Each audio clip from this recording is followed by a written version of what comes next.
Hi, everyone, and welcome to Speak Up Monday. Today, I'm your host, Bhavna Parihar, and we're coming to you live from tropical Nomad Canggu in Bali, Indonesia. Speak Up, for all those who are joining for the first time, is all about inspiration and motivation. Through dialogue with entrepreneurs and social impact leaders, we believe we can challenge, debate, and inspire change through dialogue. Today's topic is one that has been polarizing, been challenging, and creating quite the ripple effect throughout society and permeating every aspect of our work, our life, and the way we see our future. Today's topic, artificial intelligence. Now, about a month back, on April 10th, episode 362, we had our first collective panel discussion around the present and future state of AI. So this was a bit more generalist in terms of what we're experiencing, how people were working with their employees, how to navigate change, and just to kind of touch on a bunch of topics around that area. Today we dive a bit deeper into something that is both polarizing and controversial, morality. Morality and the moral compass. Can we align humanity with AI? Those are big words. Morality, humanity, AI. That too with the lens around topics such as sexism, racism, multiculturalism, language bias. How do we move forward? What can we do for our future? And how do we even interact now? With that, I am joined by two incredible, brilliant thought leaders, Adrian Blackwood and Courtnie Pascal. Just a bit of bio on both of them. Adrian is the leading Spatialist, is currently leading Spatialist as a CTO and spatial engineer. He is an AI advisor to innovative teams and projects. Dr. Courtnie Pascal is a pioneering neural engineer at Vistum Labs, where she's both co-founder and director. She has built novel VR virtual reality neural experiences for humans implanted with neural devices, enabling novel cognitive neuroscience and brain-computer interface research. That's a bit of a mouthful. So with these two brilliant minds, both technical, scientific, and I think for all three of us, curious, we're going to kick things off. So please welcome my guests, Adrian and Courtnie.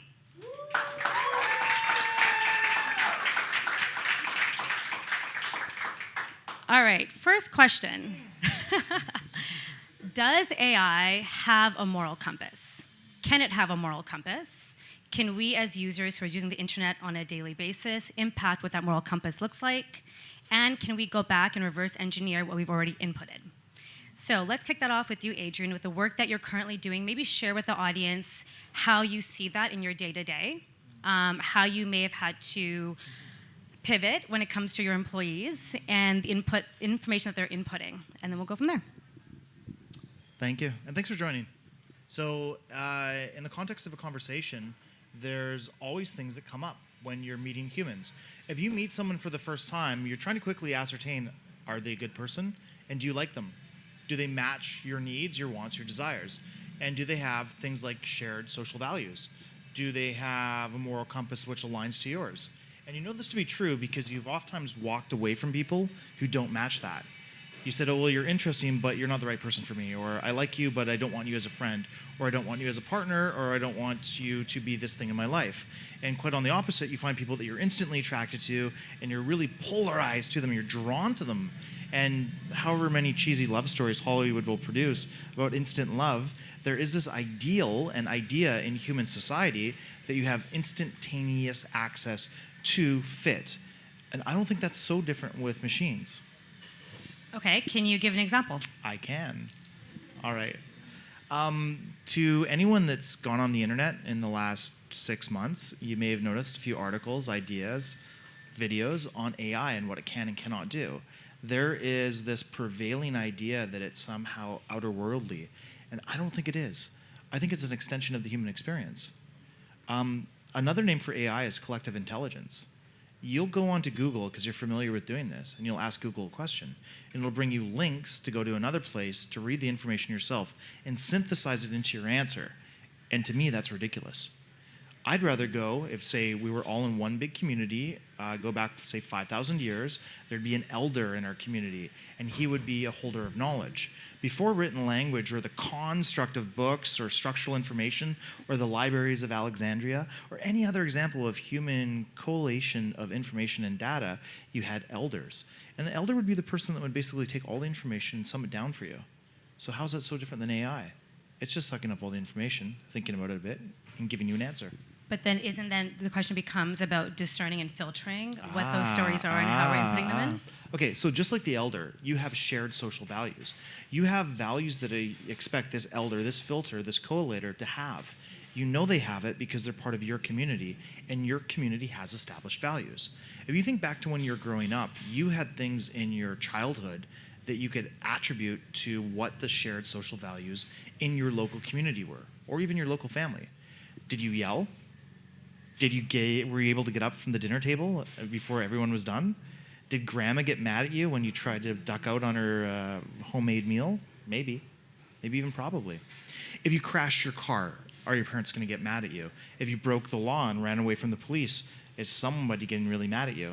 Most of those answers are yes, but maybe not. And that's the moral framework that we're instilling from a societal level on each other. And again, I don't think that's so different in AI. Okay, so then I ask you, Courtnie, based on the work that you've done, is there an example, maybe when you were building the models, anything with VR that you were doing, whether it was specific to the Alzheimer's research or anything with robotics, that you found you were inputting in a certain data or a thought belief that then resulted in what output? Just to kind of give a bit more of a tangible example for the audience. We'll work around to a tangible example. I think kind of the separation that I feel Adrian was making was that there's societal values that you can impose on information, and there's maybe societal values that are embedded within information. I would say, to answer your first question, does AI have morality in some way that we can impose it or go back onto the data set? And I think yes, I think you can always architect specific rules. The idea of evaluating the morality kind of intrinsic to a live human data set, I think is very challenging, that idea of fit, right? Everyone has a different fit, both within culture and interpersonal. My overall answer is that AI treated as an information source will require this dynamic fit per person. And one of the things that we have the option of in terms of AI-human interaction is designing that adaptive fit based on what you like and what you don't like. And there's kind of pros and cons with that. In terms of a story in my work where there existed maybe a data set of intrinsic bias, I would say, unfortunately, every data set has intrinsic bias, and part of my job as a scientist is designing the experiment in a way to account for that as best as possible. What would be? Yeah, I'm trying to think. What would be a kind of a summarizing story of a way in one of the experiments a human was interacting with AI? Maybe not necessarily one that you've done yourself, or just what you think, even if you had to kind of give an idea or something you would propose doing. Absolutely. And so then I'll leap off into thought experiment land. So a big part of my work was building a virtual reality interface directly with the human brain. You can imagine that one of the challenges there is that only so much of our thoughts are completely conscious. My kind of proposed next step was an AI interface with the brain. So instead of having human brain virtual reality experience, I wanted an AI module in the middle. And my analogy is that instead of driving a robot, having the human directly control reality, the human should ride a horse, where that horse is that AI interface, because the horse has a sense of itself, its capacities. It's integrating information about the real world and making decisions while also integrating the will and desire of the human user. I think that analogy of the AI as a horse that we build a relationship with is very accurate and actually goes fairly deep as far as analogies are concerned. I love that. That's a really beautiful way to think about it. But then the question I now have is, that is assuming, I imagine, that this horse is being fed with information that is fair, unbiased, just. So let's get into a little bit of like some buzzy topics around, let's say, racism. So what I'm thinking here is current state versus past state information that's been fed and what the future state could be. So I saw an article the other day about how algorithms already have like a biased data set. So if you're keying in to ChatGPT or any other sort of bot, you key in the word bride. The image that pops up is Caucasian female in a white bridal dress. It does not populate a Southeast Asian woman in a red sari as a bride. What's interesting to me in that is part of what has been great about technology and internet is allowing for that gap, right? Society gap to have closed so that people in India or Africa or other parts of the world can see themselves when they Google images. But now, when we're going into this technology and it's being fed information, it's almost like we're taking a step back. So I'm curious to get your thoughts on if this is this horse that we're creating, how do we navigate or try to almost reverse engineer some of those outputs that are now feeding, especially for a young generation. Like I'm 40, yay. You look great. Thanks, guys. That was just from my ego. But I say this because I have many friends in their 30s and 40s who have young children, who are about to have children, and are thinking about, oh my gosh, not only with AI, and we talked about this the last panel, was what do we even tell them to learn? Like, do we encourage them to become doctors? Are doctors going to be replaced by robots? Do we encourage them to be writers? Is that being replaced? I'm thinking we go one level deeper. What thoughts has already been embedded in the tools that we've already been using, and to kind of to understand how do we educate them, and that comes in the classroom. So I would just love to understand how you would navigate something like racism. That was a really good multi-tiered, multi-phase structural question. That's the whole point of this dialogue. Okay, so just to break it down, what she just asked is too complex of a question for AI to answer right now. It can't do that. It cannot do that on ChatGPT, but it can do that on AutoGPT, which can break down your question into phases and think about it. It can take 2 or 3 hours to process because it'll do research and it'll grab information and deduce values and ask stages and ask sub-questions if you want to do these things. So there's number one, a distinction between asking a question and having a dialogue. Right. So to go back to your horse example, horses have stomachs. You can take wheat and you can convert it into fuel. That's no different than data. There's a misnomer. Most data is shit. It's garbage, it's poorly structured, it's in horrible places, it's difficult to use, doesn't make any sense. It's inherently racist, it's inherently sexist, there's huge amounts of ageism, there's all kinds of perceptual problems, perceptual biases. It's not correlated, makes any sense, and that's why it costs so much money to make AI. Because you have to put so much effort into figuring that out. So this isn't just like some magic machine that you dump it into one side, analogy of the horse's stomach, that pops out this fantastic data. This is time-consuming, human-reinforced, checked and verified, validated. Because if you don't do that, bad shit happens. If we get in the time machine, go back just a few years, 2017, Facebook launched an AI. This was the most racist computer that had ever existed.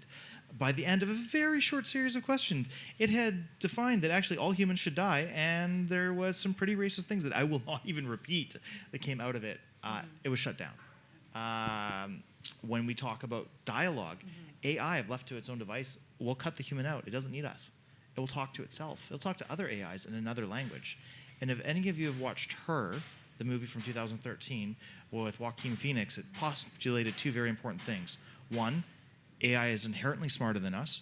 AI can have multiple, in the thousands, concurrent conversations with humans and with other AIs simultaneously, which means its capacity to not only understand what we want and what we desire, but to synthesize it across vast amounts of interpersonal connections means that what we understand AI to be today, now, in this moment, when I still have to break down conversational AI and question-based AI, and where we're going to be in 18, 36, or 30 years is unimaginable. Okay, so then what should we be fearful of, and what can we do about it, in your opinion? I'm going to do 2 things. I'm going to pass it to Courtnie in 2 seconds. You can't tell, or hopefully you can't, maybe you can, I have an eye infection, and it super sucks. My eyes are burning right now, and the working hypothesis is my eye drops got some gunk on them, and I shot it into my eye, and it hurts like hell. So I took a picture of my eye, just like, hey, let's see what this will do. And the AI could synthesize from pixel analysis that my eyes were red. And I asked it, like, what is this? And it had no idea. But morals come into this when we start to think about how much of this information do I want shared? Do I want to provide this image to a general database? Do I want to be part of collective data? If it's something more sensitive or something more personal, and when it's medical or when it has an inherent privacy factor to it, how do I decide, and how are those decisions honored? So this brings us up to another tier of questions: is how much trust do we have with these machines? And if it's a big name like Google, do I trust Google or do I not trust Google? And this is going to bring us to a new area, especially when we're doing with moral imperative and with research and medical. This is the essence of where it touches us today. Asking ChatGPT funny questions is one thing, but sensitive data like, do I have cancer? Or is this mole cancerous? These are things that bring up more questions in this moment, today, these hours, these minutes. Courtnie, thoughts on that? Yes, a pickup. There's a couple threads. So on the question of kind of a biased data set, and you use the example of, I look for a picture of a bride, and maybe the picture comes up, looking someone like me in a white dress in a stereotype situation, and then kind of maybe not representing the full spectrum. I still see this as kind of a diverging problem. One, AI is data hungry, and it is biased by the data that's been curated and the data that's available. So I think one of the ways of addressing bias is either finding ways to label the data in such a way that it can be statistically accounted for the label imbalance, but that is extremely time consuming and expensive unless you could train an AI to do it for you, which would be very meta. Or again, building that interface. I think if the AI interface can guess, based on this very powerful engine, what you want to see, then it almost doesn't matter what it's been trained on.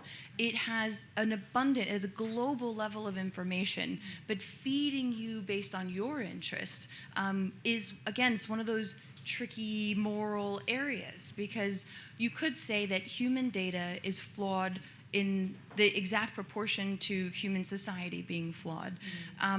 Is AI geared towards reinforcing our internal biases, only kind of heightening our own internal flaws? That will be something I think we get to really tease out. And again, I think it's in the human AI interface. Yeah. And then the question of kind of morality when it comes to private and sensitive data. So the company that I'm a co-founder of uses an AI cloud-based platform to analyze human data on a spectrum of Alzheimer's disease in order to make a prediction for a new individual about their probability of having Alzheimer's disease and a number of kind of clinical metrics. There is a question of every user's data being incorporated into this basis set, giving somebody information on a disease that currently has no cure. I think these are really bioethics problems, not AI problems. I still see AI as the technological kind of innovation that allows us to get to the point where we ask ourselves, how much do we really want to know? In that AI interface, how much do we want to confront our own issues, or do we just want to be flattered? I think they're all in the spectrum of humans really psychologically dealing with something that can be a mirror in the ways we want and the ways we don't. And when you say that mirror, so I'm just thinking about like the audience here and in their day-to-day work, so let's kind of like take it down a little bit of a notch so they can wrap their heads around, for that copywriter or that, let's just say, computer engineer, what, in your opinion, and kind of like the timeline that you're seeing things at, because it's a very fast pace of change, what would it look like for them day to day right now in terms of how they're interacting, maybe beyond ChatGPT? I use that as an example because I think that's one that everyone is aware of. It's in all the headlines. is it something that right now is so far-fetched? Because it doesn't seem like it. And so I'm curious to get your guys' thoughts on what the timeline for that balance of information would look like, and for that person who is just interacting with it, as I said, as someone who wants to write their bio for their website, or is encouraging someone to become a writer or a graphic designer, or is someone who's going into a medical field like optometry or medicine. Like, what does it look like just based on what you know right now and what you've been experiencing? Thoughts? Okay. Do you want to go first? Yes. And that's only because I'm an AI optimist. And so I'm jumping first on this in case there's we'll say, pessimist in the group. So I think... We did say inspiration, right? So I think every revolution in technology has been heralded by waves of fear, because truly the way of life that you've known until that point is coming to an end. But at every turn, humans have created capital and have spread quality of life, sometimes slowly, sometimes a little bit faster than slowly. I don't think we've gotten to fast yet. I think in AI, learning from those technological revolutions, there is an opportunity to kind of hold in faith, maybe through the fear wave, and understand that our application of this technology will be nearly universal and multifold, and most likely, based on human history, it will be for overall human good. I understand the capacity for malicious folk to leverage the power of AI, but I think getting powerful AI into the hands of more people as quickly as we can will mitigate the downsides of few bad actors having access to this power. I also think the best way to harness the positive sides of AI is rapid dissemination and education. I think that's non-trivial, and it's something we can begin doing now. And it starts with ChatGPT. Use it in your workflows. Get familiar with how having an artificial intelligence agent, a horse that loves you and shows up for your carrots, can really expedite your goals, your dreams. Graphic designer, computer programmer, medical. Physicians, I think, will have an incredible doctor in a box to make them more accurate and to double check them in a way that a human has never had before. You've always been the only one. You're not the only one. Now you're not the only one. Optimism. Okay, that was good. I'm an optimist as well, but there's a bit of realism there, and we got to touch on that for a second. Yeah. Okay, so I like to talk, if you couldn't tell, and I like to do these talks, and I've been doing them more and more frequently because there's a lot more interest. But I've had to revise my targets, my numbers, the facts that I bring. Okay, let's be real for a second. Everyone here gets a promotion. Why? Because your job's done. Anything you do, it's done. So 30% of all jobs right now, they're done. They're gone. They no longer exist. Let's hit realism for a second. Between which jobs, just to let oh everyone. No, in general, 30% of every thought job is done and gone now. Another second part of realism, and I had to revise this number upwards. The tasks that you do day to day in your moments, throughout your minutes, expressing from 1 hour to the next, being cool, thinking you're productive, it's crap. 40 to 60% of those tasks are gone. They're useless. They contain no value, and you'll no longer do them. They're gone. Because AI can do this for them. Yeah, it could be a horse, or it could be a group of little monkeys that walk behind you and just do a whole bunch of cool stuff for you. And you can ask these questions like, how do I summarize my job? Your bio was better than mine on the intro. But are you going to say why? ChatGPT. I mean, and to be fair, when we were talking about the topic, we knew we want to talk about morality today, and we used ChatGPT to come up with a pithy title. It gave us some options. We used Midjourney to come up with our image. So, but again, what it couldn't do is prompt from us. We had to prompt it to give it the heart space, to give it that. And I think that's a big takeaway that I want us to touch on is, as much as there is fear, it's still a machine that doesn't have an actual heart. Right? So yet. Yeah. So how can we get around that? Yeah, really simple. In my opinion, really simple. if I ask any of you, what are your values, maybe it takes some back and forth and some discussion, but usually we're going to come to 4 words that describe you. What you stand for, what you will and will not do, and you can use this as you express to others what you will and will not accept. Good? Okay, so we've got your values. Now let's talk about what you want. I ask this a lot when I work with people. What do you want? What do you want? Most people can't answer it. And the reality is that's because you don't know, because not enough people ask you. What do you want isn't a question you go through your day constantly reframing and constantly updating. And yet AI assistants can allow you to get rid of all the things that are nonsensical, contain no value or low value, and are generally repetitive to the point that a machine can do it for you. This gives you more space. This gives you more time. This gives you more human-to-human time. If you want to be cool with your friends, your loved ones, your family, or just go to Ubud and have a shake and go to a sound healing at Pyramids of Chi, do it, because you're not sending emails to your work colleagues to reschedule meetings. You're telling your AI bot to do that. And in that very one thing, the relational aspect which you have with machines will quickly change to anaphemorchic, and I'll get that word right, and express itself, yes, thank you, express itself in a more human way. So we're going to expect personality and values from our AI.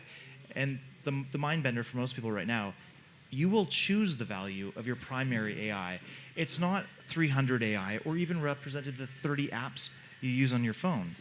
Any one of you were to pull out your phone, as you have right there, there's 30 apps you use. Every single one of those is implementing AI. Don't kid yourself. Everyone is implementing AI. And it's going to go with something called Universal Language Interface. This is a term you should know. It means the chat box bar. Every app will have this. And if every app has this, that means that every app can be linked to the same one, which means you can just have one.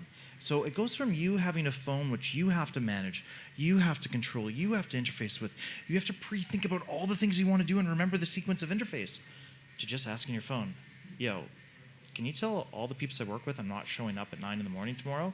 I'm going to Pyramids of Chi. And it's going to take care of the rest for you. And it's going to know to not say that you're going to Pyramids of Chi. Okay, so there are 2 things that, we talked about a little bit in the intro was around sexism and human sexuality in the pleasure industry. And I'm going to bring this to this point because the examples that I'm going to bring up are probably, they're, I guess in some ways, not very optimistic. So what I want to hear from Adrian is a little deeper into that, and I'll get into the example. And then from your perspective, what the flip side could be, where there could be, because I think a part of what we're seeing right now when we're Googling things and we're taking in that knowledge is it does appear a little bit negative. So I think what would be really value is to give us that flip. So I'm going to give an example. So sexism. Right now, when you key in doctor, it pulls up a male. Also language bias, right? It's in English, not other languages, so that's one. You type in nurse, it's a female. So that is one example. Curious to get your take on if you've seen examples on the other side of the spectrum which are positive, just to give a balance of information to everyone who's watching and listening. So it's curious. When you're dealing with the machine, it's limited, again, we said data input. So to be honest, I recognize that we're labeling this as sexism, that you ask, and let's make it more, let's say surgeon, and it comes back with a male. Statistically, it's not wrong. And if it had to make a 50-50 guess, it was erring on the side of statistics. I think this is why I say it's a mirror, and there's some uncomfortable truths that we will have to face in ourselves. And it's not that AI is fundamentally sexist. It's that humans have this interesting distribution, and I'll take as an individual, right? Like I think when you're growing up, you have an idea of the things that you're interested in, but you have this nebulous sense that deep down you have enough time and enough longevity to do all of it, right? The world is this uniform distribution of opportunity. But the reality is we have inclinations, we have talent sets, we have access to resources that are not equally distributed. I don't know if asking AI to reflect the utopia that we can't live up to is ever a fair request. And that's the hard part of having a mirror. And that makes it a bit more philosophical to understand for us as we are raising children, as we are building community, as we create those inputs, as you said, it's just pulling from the majority data set. How does one, or I guess it just encourage everyone to come at things with a fair point of view, justice, all of that? You're getting excited. Well, I want to jump on this. This idea that humans will be replaced by AI. I think throughout this conversation, we've really come back to the fact that there isn't an AI without humans. And that's part of the reason I'm fundamentally an optimist. This idea that AI independently decides that humans need to be eradicated and then goes on in like AI land. I just don't see it. It's always relational, to use that word. And in that, we still have a responsibility to each other. We are still building our data set, our cultures, our interactions. AI, like a child, will respond to that in us. We also are responsible for our interface with AI. And that is this really curious thing that we get a certain amount of time to figure out. So, okay, on that, just spring off that, then I'd be curious, would it not be such, like, I guess, a beautiful dream or utopia to, as people are deciding when they're 18, what do I go into? Am I going to become an accountant? Maybe I become a poet, because that allows me to kind of be maybe a poet prompt engineer. I'm just stringing a bunch of words together here. But the idea that there are people who are kind of being the puppeteer, right? But they're coming at it with that heart space, that compassion, and we're infusing that into the technology. I'm just wondering what your thoughts would be on that, like in terms of actually encouraging and inviting, people who are deciding what career to take or doing a career change, or children, to actually continue to embody those aspects of creativity, of love, of compassion, with knowing that the future state is, okay, now I can infer that information and feed it into this technology that's going to help me and the world do better, be more efficient. Is that something that you think you could see in the future? Because I know you're going to give us the realist, so. Well, actually, it's a blend, right? If you think about AI as a child, that's really good phraseology. AI as a child right now. 6 years ago, there was this radical paper that Google published, and it was, name doesn't matter, but it's about transformer architecture. That's what's brought us to where we are right now. The reason that you ask AI a question and it can answer relatively well is because of transformer architecture. AI does not understand words. AI does not understand meaning. AI does not have emotional inflection, but AI understands relationships. And within that, it understands probability and likelihood.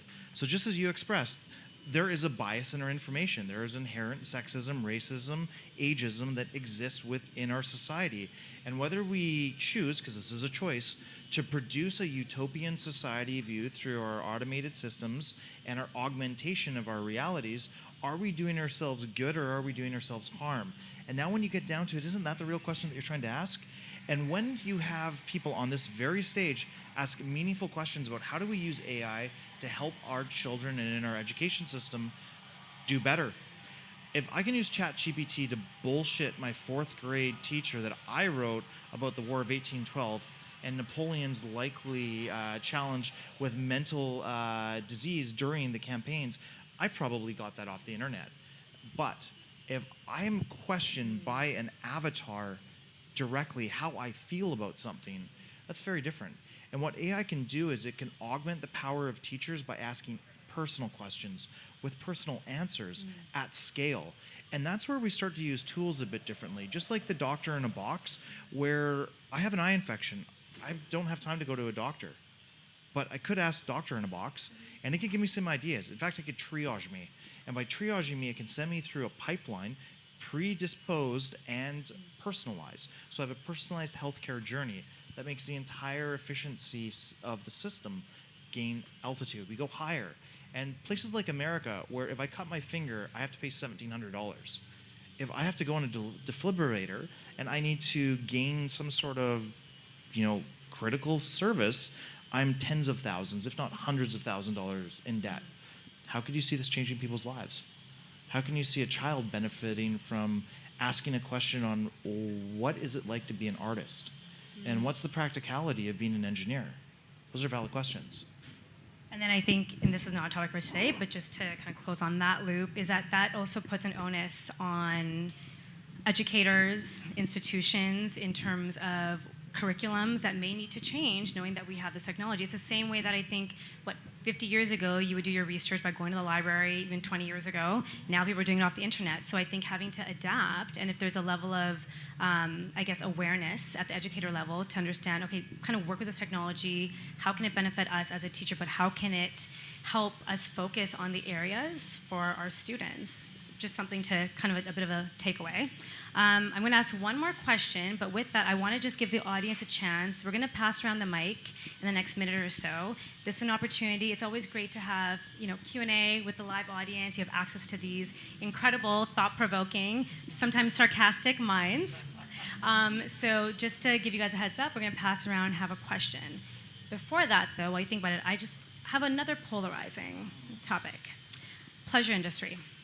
Human sexuality. I love how you wanted to come to this one. It's good. I mean, we got to give them some nuggets, right? So now that there is, it's the advent, and you think about the porn industry on another level, where people can be having sex with AI-generated human doll, and would prefer that over a living human. Okay. Thoughts? Okay, so I'll jump in first. Mm-hmm. All right. Let's talk about reality. Deny it. Every single one of you has gone to YouPorn. Okay? It's just a reality. Deny it. Go ahead. It's fine. The reality is you type in your preferences. Hey, I like this. I want this. I want to see this scenario. You can think of some crazy stuff, and there may or may not be that image set in a video there for you. Have you heard of generative video? Can you connect those in your mind? What do you want to see? What excites you? Here's some laughter in the background, but the reality is it's being worked on right now. Let's take it one step further. All right, I need personal contact. I'm a human. I'm going to send someone a message. It's probably a human right now. Maybe that person should pump me up or excite me or ask intimate questions. What if that system, technology, platform has a long-term memory? What if it has personality? What if it can engage with you? What if it's not meeting a physiological need? What is an intellect need, emotional need, a spiritual need? When we talk about heart-centered, is it asking questions specific on that? When we're talking about physical, is it asking questions? Is it giving suggestions? There's a whole bunch of play that's being explored right now. And let's be honest, porn industry, as the advent of human sexuality, has always led technology. Why do you think when you go to YouTube that there's a preview function in every video?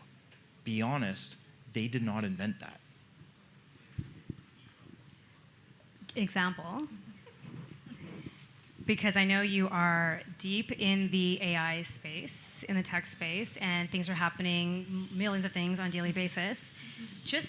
And I say this because just to kind of level set, I know it may seem a little bit out there for some, but what was a current, we touched on this, I want to expand, that has recently made headlines. She loves this one. I would love for you to share that, just to, give a view on what is actually currently happening. All right, legit. So yeah, I work on AI. I work on systems. And I have a technical proficiency which guides me to working with people. So I build my own technology, but I work with other people building very cool, very awesome product projects. Less than 2 hours ago, I was in a conference call that was talking about this very topic. Can't name names, can't be specific, but some things will be announced this week that will be specific. There are people working on this. There is layers of human needs that need to be met and can be met by augmenting the interface. Why do we rely only on humans to do so many of our things? Now, if I'm feeling, okay, we'll go at it another way. There's a reality that we all have. I love that you claimed your age and owned it, because you're cool as hell and I like you. Okay, we have ups and downs, right? You're feeling good about yourself, you're out at the club, everyone's attracted to you, you're the hot person in the bar. Everyone loves you. You have times when you're not feeling at your best. You're feeling at your lowest. No one's attracted to you. No one's talking to you. You feel down, you feel depressed, you're getting small, you're not happy. Okay, if at my top and I feel great, I get all this attention and all this love and all this care, and at my bottom I get nothing. How can we augment that? How can we start to interact and interface with technologies which brings us up, supports us, gives us love, gives us care? Now, whether it's the idea of Her from a movie that was 10 years ago or some more recent examples, we're not talking about hypotheticals or in the future. 2 hours ago, I was live architecting with humans around the world that are building these systems. And we're talking about things that are implementing what we talked about here in technology. This is not conceptual, this is happening now. And the reality is, before the end of this year, you will interface with AI employees. Within next year, you'll have very compelling discussions with systems which you have a hard time telling if it's AI or not. How much farther do you think it's before you choose to have an intimate discussion with someone who is not someone? Okay, well, I think my intention there, which I think was achieved, is to generate curiosity, because I think everyone out here and online is going to be like, let me just start using this tool more and see, and that's part of it. Like you said, it's not going anywhere. It is probably the biggest thing that's happened in our century. And so whether you want to interact with it on a subversive or a much more intellectual level, I think you just got to get out and try and see what works for you. So on that, I want to flip to Courtnie. I know you had some thoughts earlier. I think my thoughts on the pleasure industry and AI, and again, continuing this theme of AI as kind of relational aspect to humans, and I think furthering our development, we are currently pre-AI in a place in human history where humans have access to pursue their wants in a way never before. And it turns out that you can sprint down the path of pleasure and find hopelessness and meaninglessness at the end of that. I think AI speeds that journey up. And I think what we very quickly will identify is that not what you want, but what you need. And I'm looking forward to us figuring that out. That's why I said earlier we have, I think, about 30 years to figure this interface with this new augmented reality. And I don't mean AR like the glasses. I mean AR like your AI buddy that can feed you. Every predilection you've ever considered can be brought to you faster than ever before. I think we will do a lot of soul searching. And I believe in humanity. I'm an optimist on humans as well. I think we get through this. But being faced with our mirror, being faced with the genie in the lamp, that's a parable that never goes very well. And we're rubbing that lamp real hard. And in this industry, maybe literally, I don't know. But I think it'll be interesting to see how we navigate our internal compass when we get a world that responds so quickly to our imagination. And I think with that too, potential emerging industries areas. And so think about that for a second, but I want to meanwhile just punt over to the audience to ask some questions.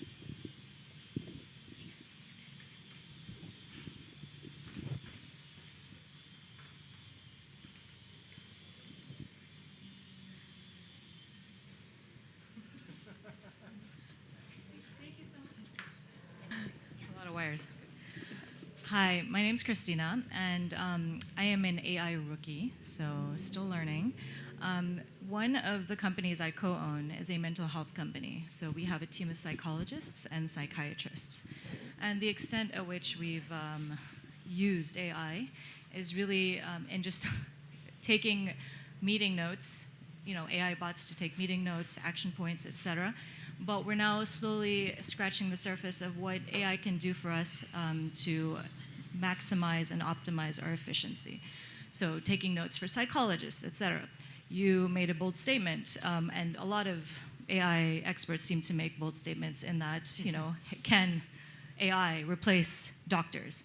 Can they, replace like a huge portion of our workforce in the world? Can they replace psychologists, psychiatrists? You mentioned that empathy is something that is not migrated into this space yet. That's a huge part of what we do, or what a lot of our team does. Can that work? And how does it look in multilingual situations? Because, for example, right now, we're trying to, again, maximize efficiency by using AI to now do the clinical work. So our psychologists or psychiatrists can be here with you, holding that space, rather than here with you, taking notes, here with you, doing all of that while, so they're not fully in this space with you, because we've noticed that there's a tremendous difference, So, and we work multilingually. We work with the Philippine space, English, et cetera. So I guess my question is, what does the future of psychology look like in the AI space? How soon is it coming, in your personal opinion? And can AI eradicate or completely, take over that space? Because if so, please let me know, because we're trying to scale. We're trying to meet more people right now. Our demand is increasing. Like, our issue right now that we're trying to fix is that we're trying to destigmatize, one, mental health in Asia, mental health issues, the stigma around it, and two, we're trying to bring more people. There's not enough psychologists that are certified or psychiatrists right now to feed that demand. So, I think my answer to that is, even if 30% of jobs were done right now, humans are inertial. That's going to take a very long time to propagate. I also think in this concept of AI as relational, you see the need for sophisticated psychiatrist AI, psychologist AI. You know within your field how many kind of different trainings an individual therapist has to go to, so that when an individual shows up, they have a sufficient tool set to bring to that occasion. And they're trying out things that they learn. Is this CBT, or is this some other approach to therapy?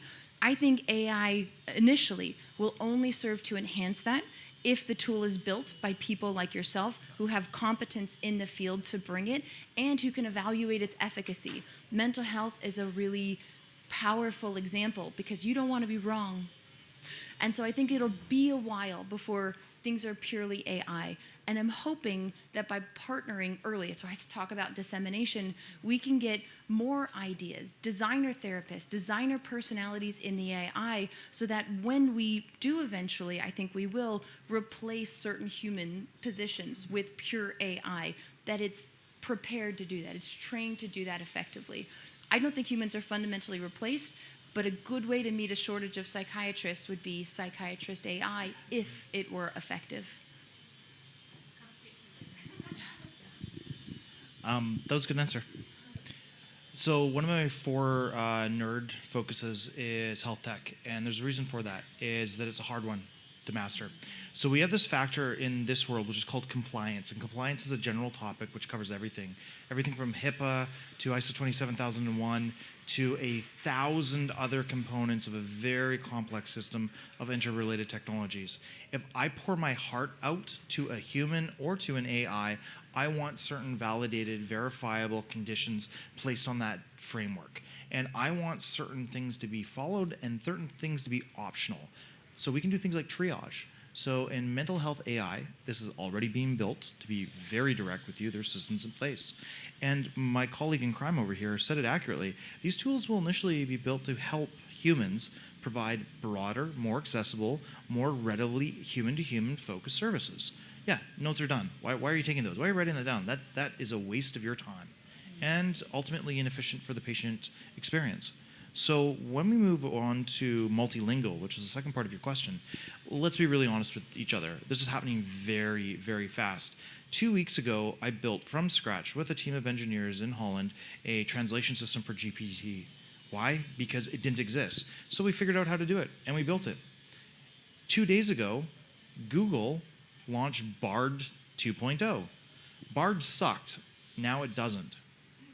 Bard translates into 187 languages natively, using the same technique I did. Google had a market capitalization increase of $150 billion in 2 days. You put them on the GDP index worldwide, they are not a small country. So we're talking about the impact of AI. When we're talking on a global macro scale, we must be very aware in these conversations and the thousands that are being had globally right now, that we're talking about the most disruptive thing arguably that has ever happened, and definitely the most destructive thing that's ever happened in such a short period of time. So every question you ask is valid, and there's depths of questions behind every single question you ask. I know you do. I see your passion. I love it. All right, there's another one. Okay, I have the mic. Hi, I really loved your perspective on just the optimism. And you gave a piece of advice that was, you said we should be learning how to use these tools now. And I can see myself like 30 years in the future, and maybe my kids, they know how to use it, and I'm a little bit left behind. So I really don't want that to happen. Anyway, is maybe a little bit piggybacking off of Christina's question. where my business is also in a place where I'm looking to scale, and I see a very specific usage of an AI application, but it's not something that like exists yet. And so my question is, how do average people who are not developers like utilize this and get on the bandwagon? Great question. Why is everyone looking at me? All right, here's the deal. You need money. Do you have money? Because it costs money right now. But the fact is it makes money, a lot of money. If you find a problem and you solve a problem, the classic adage is probably other people have your problem and will probably benefit from it. So if you want to build something for you, that's interesting, that's fun, that's exciting, lots of ways to do that. If you want to scale into a business that provides solutions for others, wow, now's the time to do it. Little adage here. So again, I build my own things. I help others figure out how to build theirs. I was working with a group today. My one and only call, which again, it's profitable for me to do it, pays for everything. I don't have to do anything. I don't have to draw money out of my main businesses because of this value add. The discussion with them over a course of a few weeks has resulted in them choosing to spend 7 times more money right now because the return is insane. When you solve a problem for yourself, there is likely someone else with the same problem. This has never been different in human existence, and yet you have wisdom, you have knowledge right now. So when we talk about big AI technology, we use frameworks and words like LLMs, large language models, except what you're talking about very likely if you're talking about AI is either application or you're talking about ELMs, expert language models. That's where all of us can win. You know something that someone else doesn't, that they can benefit from it, and you can capture this right now. So, goes back to the question, what do you want?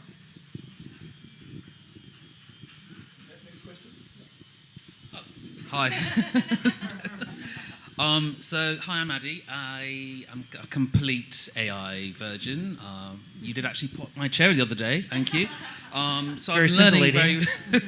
very slowly about this, but it is fascinating. But I think I want to maybe put in a challenge to have a bit more of a dystopian question.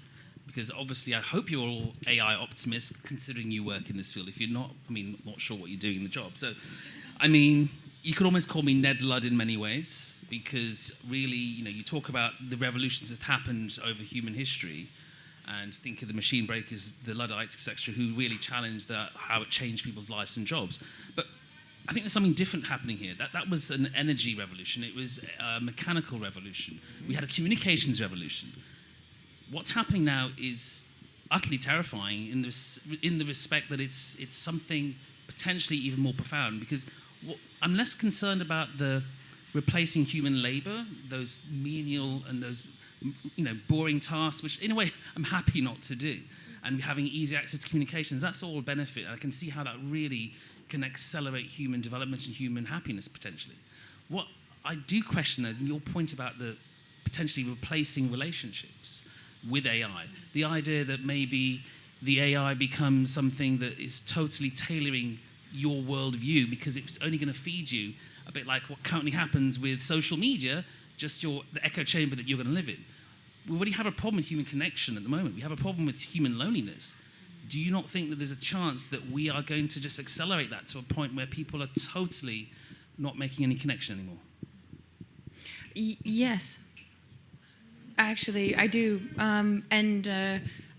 So optimist, long view.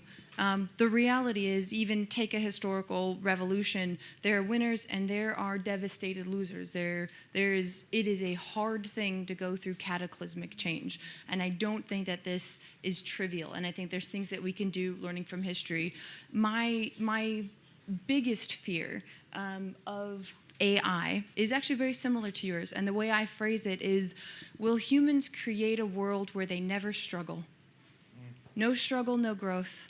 And can we avoid ourselves, right? Can we make that mirror, right, tell us we're the most beautiful of all? Can we fulfill these archetypes of, right, these fairy tales of what not to be, how not to become a good human?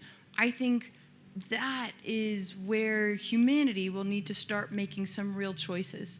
And I think unfortunately, sometimes it takes rock bottom for humans, like the pain of change, right? The pain of not changing has to be more than the pain of change to cause large groups of people to move. I do think we will fill loneliness with chatbot relationships and AI porn tube, and I think we will. No, but I mean, I do think that we will go down the easy path to our destruction and come back from it. I think that's inevitable. But it's also, it also is human. We're not the first humans to chase the glitter things. We won't be the last humans to chase the glitter things. And I think by the same acceleration of our worst side, we get the acceleration of our best. We get the rapid turnaround. And it'll be, I look forward to seeing how we build the better angels of our nature. Yeah, I'm going to just expand on my view of the dystopian future, because you raise a good point. It's 1930. You're a Hollywood movie producer. You fear the machine, and you think other people fear the machine. Let's make a movie about the machine taking over and how horrible that will be. From that point to this point, we've been force-fed media that shows the horrible side of what happens when cognizant, self-determining machines are in charge. And it's fun and freaky. Have you seen Space Odyssey 2000? Yeah, okay, one. Yeah. So, Hal is an interesting character. And it's not the only one in modern storytelling. Again, going back to the elder of our community and the keeper of knowledge, and before the written passage of word was transmittable to the masses through the advent of the common tongue, a language that we could read and decipher off ingrained pieces of stone to papyrus to what we use now, which is black screens. When we go beyond that limiting factor, we have information in the world around us. I'd like to tell the guy right over there to shut the hell up, but I can't because I have no way to directly communicate to him except for to yell at him, and he probably won't listen. But in our modern society and our near future dystopian reality is that messages left in our physical world are feelings and emotions that you can see in others through augmentation, a digital aura, a capacity to sense and feel the world around you through reflex and movement, augmented through haptics. This will happen. And to your point exactly, I believe it's going to go another way. I believe the loneliest of us will have tools that we've never had before. Whether it's a mental health issue or feeling the need to reach out to a doctor, we're going to have more choices. And for every step of human evolution, we've created tools. February 2020, so just as COVID was rocking, I was in India. I was building a health pod with Intel. And the idea is that you walked into the health pod and it scanned you, and a doctor through a screen would communicate to you. There was disposable and reusable sensors in this pod, and it did dope stuff. AI eliminates a lot of that right now. That was 3 years ago, and here we are. So where does this go? I think there's play and excitement and fun that we can have in this to feel good about it. But I think there's morality that we need to enforce into our choices. And I think these are decisions that are more likely to occur in the short term in engineers and developers and product creators and business owners that choose to subscribe to these moral clauses. And while we can enforce things like schoolyards, which should allow AI children to play with rules that contain them, and things like cumulative net benefit, which force AIs when they negotiate with one another to choose the best choice for the group rather than for their individual wants or needs, or the ability for a human to discern their own learning path because they're being questioned by a machine that has a more personal relationship than a teacher might have. And all these things bring us up to this really big point. We're going to have to teach machines morality, and we're going to have to show them why morality is the thing that binds us and is ultimately the best choice. Just to pause here for a second. When you choose to have good moral fiber as a human, you're choosing to oftentimes take the harder short-term path for the better long-term result. And this is not something that you learn as a child unless you're taught, or you burn your hand on the stove eating grandma's cookies. You should wait for that cookie. You may not want to. And I think our infancy right now in relating to this new life form, and a lot of people believe it is such, is to learn how to communicate morals and teach them lessons, teach them why being the best version of themselves is ultimately the best version for them and everyone around them, and how those versions of AI are the ones we're going to trust. They're going to have a title, a tag, a line, a certification that says you can trust me. And just like you pick your friends or choose them on moral bounds or choose your community or society or add reverence to your elders, I think we're going to do the same with AI. Thank you for that. And one last question, then I will. Okay, Carol. So, can you hear me? A few things. God, I have been taking so many notes tonight. Thank you so much for your question on relationships, because this is a horse that I ride all the time. I don't think that we have ever experienced so much disconnection with the wisdom of elders than we have since technology started in the shape of Google. Information is not wisdom. It isn't. Because it feeds us what we want, or because we do not have access to the humans that help us make sense out of that information. So for me, Adrian, when you talk about this knowledge exchange and you compare AI to an elder, it's not understanding that wisdom is born from human experiences that are born into emotions, interactions, not artificial interaction that produce artificial intimacy, yes, but the real stuff that I can kiss and that I can touch, that I can react to, that I can get upset with, yes. So I'm still cannot see how we would gain from being completely disconnected from that. And it's beautiful to create tools that deal with loneliness, but that loneliness wouldn't be here if we didn't have that technology in the first place. So what we do is that we create a solution that creates a problem, that creates a solution, that creates a problem, which makes a lot of people very rich in the meantime and doesn't deal with the freaking problem.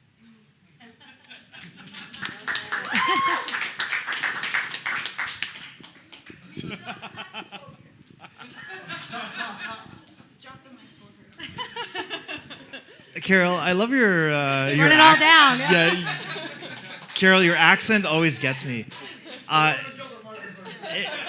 If those in the crowd or those online don't know, Carol is a very accomplished storyteller and author, and if you ever get invited, please go to her house and listen to her tell stories.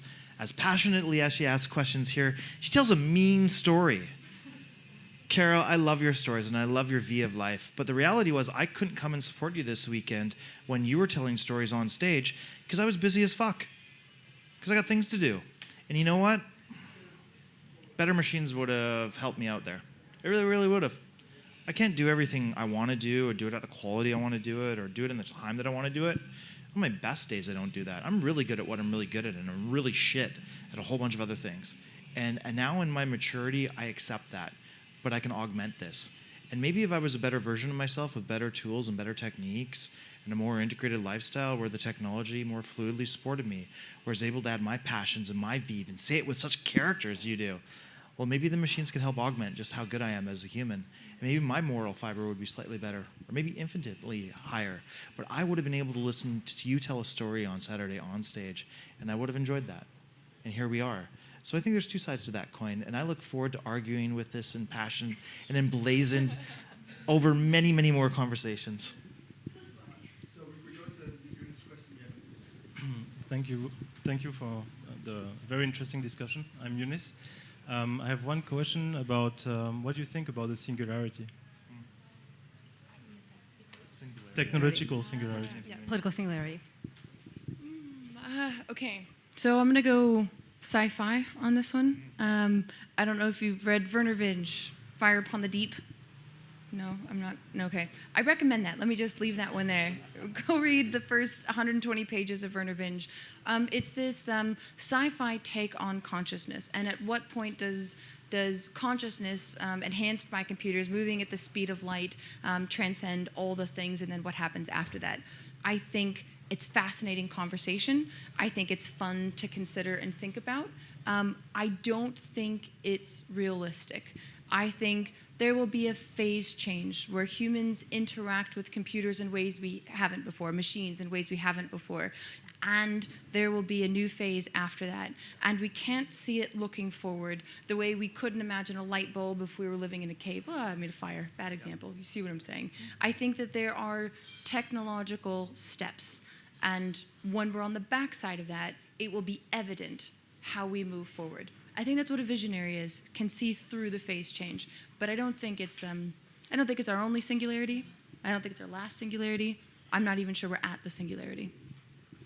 Phase change. I think the light bulb example was awesome.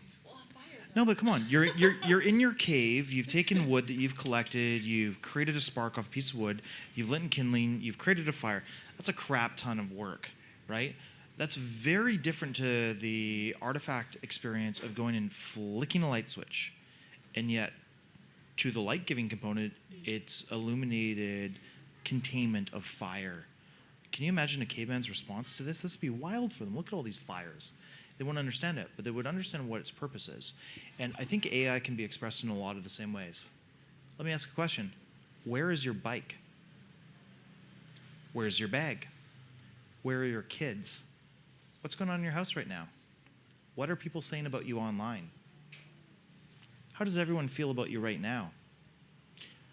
What color is tomorrow? What emotion is Thursday?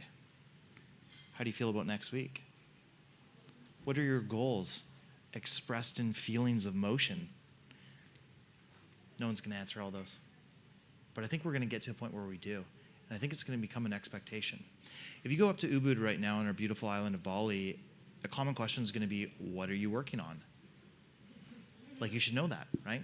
What are you working on? I'm working on becoming the best version of myself. What's your life goal? Going to be a world thought leader in ambient intelligence. How are you living your day-to-day based on your values? Well, it's a bigger discussion, but I thought a lot about it. And what AI gives us the potential to be in this version is freedom holders of our own time, enabling through technology the ability to harness our fire into the shape of a light bulb and carry it with us wherever we go. You have the choice, and everyone will make it. Do you embody this for good, or do you embody this for bad? And as much as bad actors will always exist in our society, there's always countermeasures. And the thing that Hollywood never got right, and still doesn't, is they think that some weird terrorist organization in a completely abstract place is going to release an AI that's going to harm or kill everyone. No, it's not. Because there's going to be AIs that combat the AIs. And just like the security guards at the Louvre right now, they mostly get it right. But Mona Lisa was stolen, and that's why she's famous. So the reality is that our factored human existence is going to be contained and controlled and influenced by experiences we cannot yet imagine. There's going to be moments and motions where fire is captured in a light bulb, or the experience of that example contained 30, 50, and 100 years from now, that's going to give us new insights into this very question. You're not the last person to ask that, and I enjoyed that one. All right, so just two things very quickly, and then I'll hand over to the last question here. So firstly, brilliant job, all of you. Such a wonderful, when we were putting this together, Adrian, and I was saying, hey, this one I think is going to be really important for people to listen to, and obviously Bhavna, it had to go to Bhavna because I think she has a beautiful way of threading the needle and in such a way that people can understand, right? So I love that. Wonderful. So very quickly, so the funding, the T-shirt that I'm wearing, which Guzman will put in the shot in a second. So we're organizing the largest AI conference in Asia in the next couple of months. Adrian is in there. He's helping us to organize it. So is Riz Han, who was here from Surabaya, who is an amazing guy. I think he's not here at the moment. So keep your eyes out for that one, the funding. It's the largest AI conference in Asia, held right here in Bali. In the next couple of months, that one will focus more on business, but there's so much, there'll be a lead up towards it, and we won't leave you hanging. There'll be more to finish, to follow on from that, because we see how important this technology is for lots of different reasons, many of which are being discussed tonight. Now, I'm going to hand this microphone over to the last question, then we'll go back to you, Bhavna. Thanks so much. Yeah, pressure's on for the last question. My name's Bella, and I've been studying sort of AI and ethics from a philosophical and humanities angle at university in London. And yeah, when we talk about morality, I suppose like the crux of it is like whether something is right or wrong, right? And then yeah, when we were talking about sort of delegating certain efforts, like when you mentioned there's some technology to augment when you're feeling just not your 100% self, to present yourself as, yeah, buzzing, confident, so you can say present at a video conference call, etc. But doesn't that go down quite like a slippery slope where eventually it's quite hard to distinguish maybe, like who is our real selves and who is our AI representations, because we're already willingly giving our image and, well, our information's being taken unwillingly, but there's this recent trend of, you know, uploading our face and having those avatars generated, etc. And yeah, like you say, driven by the porn industry, 3D deepfakes is all over. There's enough information about us to recreate a 3D moving digital representation. All you need to do is then add this ChatGPT AI conversational element in the background with an LLM, as you say. So yeah, is it right that we are going down this slippery slope where basically there could be an AI representation of us and we've allowed that to happen? Because when, Carol mentioned about difference between intelligence and wisdom, I see that difference as being experience and like the lived experience, the human experience, and an AI will never get that by being uploaded instantly. So yeah, how do you, if you don't think that's right, how do you see us preventing that?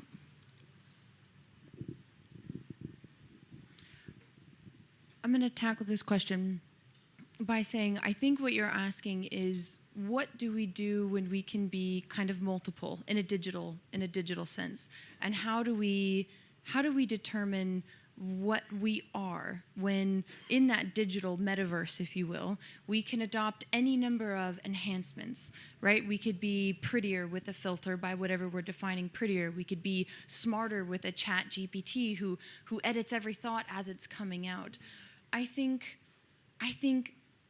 this is a real challenge, of a universal challenge for humans in knowing yourself, right? Classic philosophical adage is to know thyself, and there's an awareness that that takes your whole life. Everyone is struggling. I think AI will add an element to that struggle. It will add confusion the way social media has, but I don't see it as anything other than an extension of a fundamentally human problem. And I think the challenges it brings are conversely enablements, perhaps by being beautiful across every filter possible. You at some point decide that what you are is enough. Maybe we need 1,000 filters before we come to that conclusion. I think it's profound, I think it's challenging, and I think it's fundamentally human.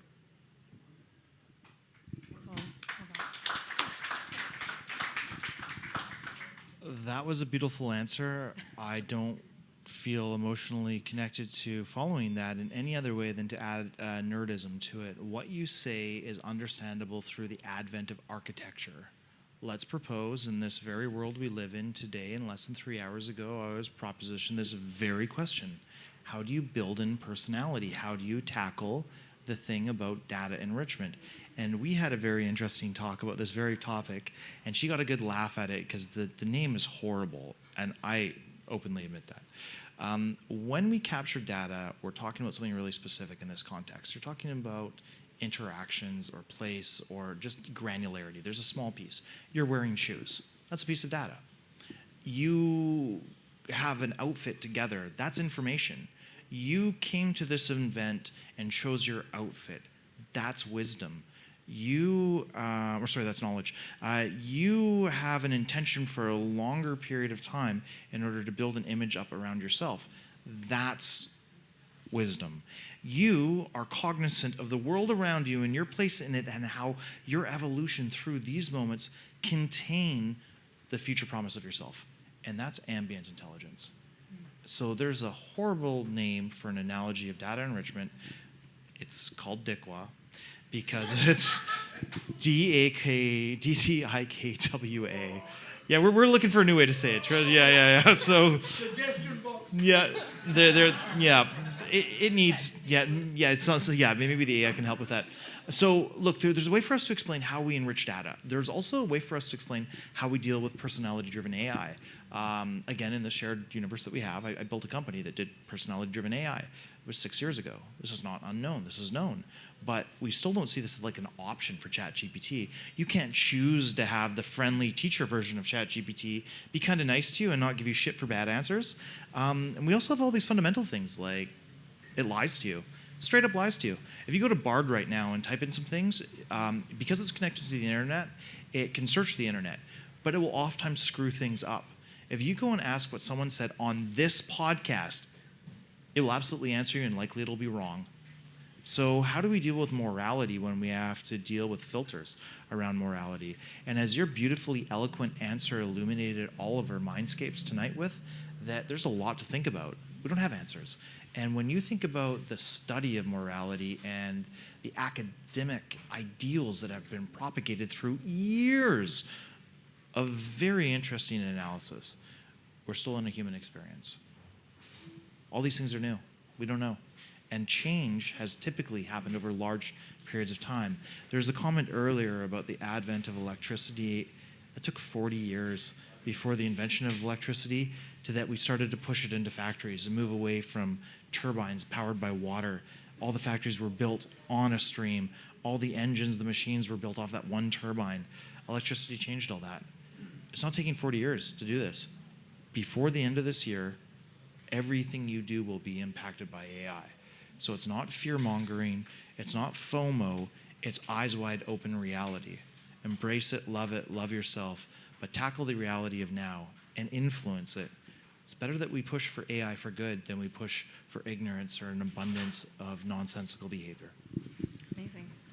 Okay, so I want to be mindful of everyone's time, and I think these are topics that we could talk about for hours. There's so many layers and nuances, and the intention really here was to, I encourage everyone, if you haven't already, to listen to the first talk, episode 362, because it did cover sort of the higher overarching areas of like current state, future state, thinking about employment, thinking about how you interact with it, whether it's age, race, et cetera. And this was really to kind of go into an area where I think, as we said, we don't have the answers. The idea is that we're inspiring the dialogue so that anyone walking away from this conversation is maybe thinking to themselves, okay, how can I be a better human? Interact with technology and others in a way that adds value, because ultimately that is going to feed into the outputs and the things that we see. So I want to take a moment, give you guys a moment to think about final thoughts around maybe an emerging industry or a takeaway. And with that, before I get there, I just want to say thank you, first and foremost, to Robert Ian Bonnick, who has given us this platform. This is episode 368, everyone. So been here 4 years running, rain or shine, having conversations that inspire change, dialogue. If anything, if one person here tonight is just thinking a little bit about how they interact with technology, how they can use their heart space in a way that would just better those around them, then our mission is accomplished. So thank you, Robert, for giving us that opportunity. Thank you. To our technical partners, Tropical Nomad, who allows us to be here and bring together community, because you guys aren't AI robots, you guys are real humans, and you got to be here, and that's amazing. And also want to thank the guests in our audience. You guys took time out of your day to have a conversation, be part of a dialogue, be part of change, and that is literally the way that we can impact and influence the world going forward.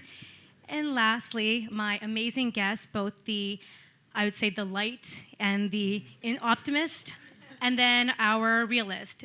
But the key point is that no one is negative. We're talking about things as they are and what can be. And so thank you both for taking the time to impart your brain, give us a chance to dialogue, and just for us to have access to information that we probably know we don't have answers to right now, but we have an opportunity. So thank you for that. And with that, I would love to just have you guys leave us with a final statement. I know there's probably many, many final statements, but of a bit of hope, tempered with some realism around maybe an emerging industry you could see for the future, around the current state and how we can move forward.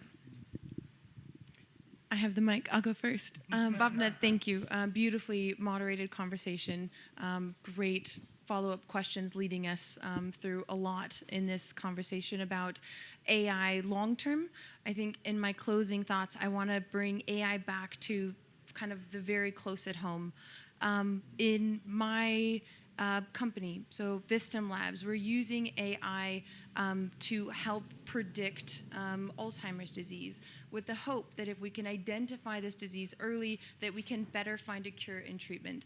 I think that what we're doing is what really most of the world that will be using AI will be doing, which is addressing immediate problems in your field to make your next step possible. My message of hope is I think that plays out for a really long time, these kind of personal adaptations, and cumulatively they build shockingly fast a better 5 years, 10 years from now. The big questions of AI emerging right now will take time to find answers and will take time to find, I think, the urgency. We're at task. We're battling these now, and it's the right time. It's not too late. It's the right time. It's my thoughts. Thank you. You want to You know, it's really funny to be invited to speak and then to have to think beforehand, oh, I better say some interesting stuff. Or am I just going to come and spitball? I'm going to give you props. I think you outshined me tonight. I think your answers were very articulate, and I think it was really brought together. No, in all seriousness. I think there's a little bit. I think there's a reality that the ones of us that are in AI daily get lost in the flow very easily. There's just so much going on. Daily, there's change. And it takes a moment to step back and absorb a macro level, top-down view to really grasp the reality. We're in cycles that are identifiable right now. We're going through movements and motions which are not unnatural. They're totally common. And you're right, the pace of change is shockingly fast right now. And that can bring out fear and deep-seated emotions in many people. And we came into this discussion with morality, and it was you and I sitting over there basically coming up with ideas about what to speak about. And then we got it kind of good, and what did we do? We went to AI and asked it to rewrite the title for us, and it did. And then we said, hey, we should talk about these things. And then we asked AI, what do you think about this? And can you give some points? And it did. And then we asked Midjourney, hey, this is what we're going to talk about. Can you create an images? And it did, and it gave us images. But the neat thing is that the image that you and I both wanted, we couldn't get it to do what we wanted it to do. It would take it only so far, but it required human intervention to go that extra distance. And what do? We gave up, and we took choice number 2, because that's the reality of where we are right now. We still have a lot of human involvement and a lot of human discussion, a lot of human effort in shaping the future that we jointly choose. I don't think this is so different. I think you can remove the fear and just take from it a sense of self, where just like you get up and you choose your shoes and your outfit and your bag and your plan of attack for the day, you're going to do nothing really different. You're just going to have extra tools. And maybe you don't have to send so many coworker emails. And maybe you don't have to come up with your talk titles or your speaking points or create the images for it. So I'm excited by the world, and as a realist, I think each and every one of you are going to make a personal decision on how you want to approach the future. And as an optimist, I get excited that my life's going to be better. So hopefully you take away the same. Thank you. And so with that, I think to answer the question, moral compass, can we align humanity with the AI? Yes, we are riding that horse. That horse doesn't ride itself. And so with that, we can infuse compassion, we can infuse heart space and knowledge. And I think we're at the beginning of something really profound, and it's up to us listening, hearing, using to actually take that. So with that, we're going to wrap up tonight's episode and dive in deeper in the future. And thank you all for being with us today.